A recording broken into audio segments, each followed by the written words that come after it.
பச்சை புடவைக்காரியாய் உன் தாய் மீனாட்சி நான் இன்று வந்திருக்கிறேன். ஏன் இப்படி துவண்டு போயிருக்கிறாய்? நீ துவண்டு போய் தைரியமிழந்து இருக்கும் அளவிற்கு எந்த காரியமும் இங்கு நடக்கவில்லை. நீயே தோற்றுவிட்டது போல ஒரு பொய்யான எண்ணத்தை உருவாக்கி உன்னுள் இருக்கும் நிம்மதியை இழந்து கொண்டு இருக்கிறாய். நிம்மதியில்லாமல் நீ எப்படி வாழ்வாய்? உன் நிம்மதியை விட வெற்றி தோல்வி பெரியது இல்லை.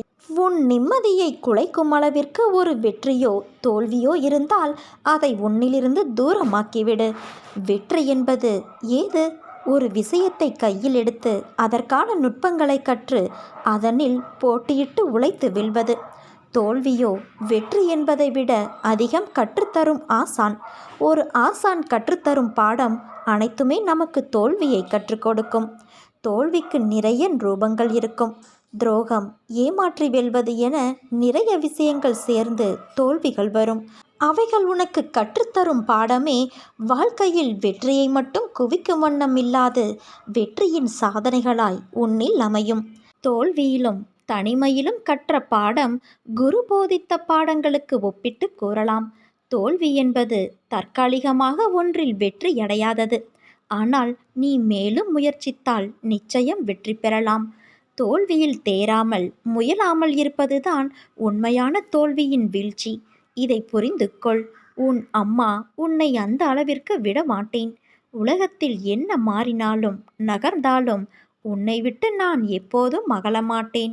நேரத்தை குறிக்கும் கடிகாரத்தை பார். வாழ்வில் உன் உழைப்பு எப்படி இருக்க வேண்டும், உழைப்பின் முக்கியத்துவம் என்ன என்பது உனக்கு புரியும்.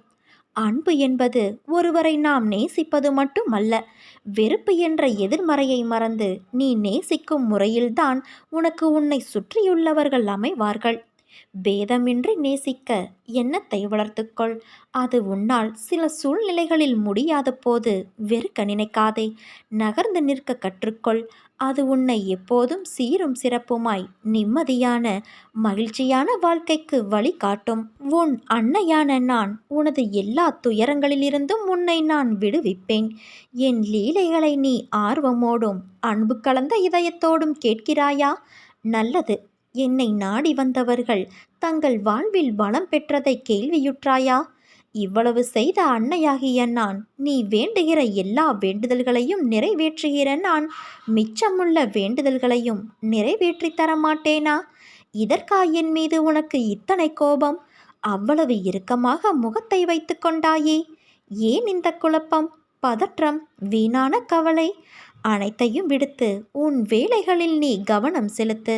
நான் உனக்காக வேலை செய்கிறேன். யார் வேண்டுமானாலும் எதை வேண்டுமானாலும் பேசட்டும். உன் பாதையில் நீ உறுதியாக இரு. பிறர் சொல்வதை கேட்டு என்றும் மயங்கி விடாதே. முதலில் உன் மீது நீ நம்பிக்கை வை என் குழந்தையே. நீ பார்த்து கொண்டே இரு. உன்னை உன் அன்னையான நான் கோபுரத்தின் உச்சியில் அமர வைக்கின்றேன். உன்னை அசைத்து பார்க்கிறவர்கள் என்னை அசைத்து பார்ப்பதற்கு சமம். நம்பிக்கையோடு இரு, தன்னம்பிக்கையோடும் இரு. உனக்கு நல்லது நடக்கும்.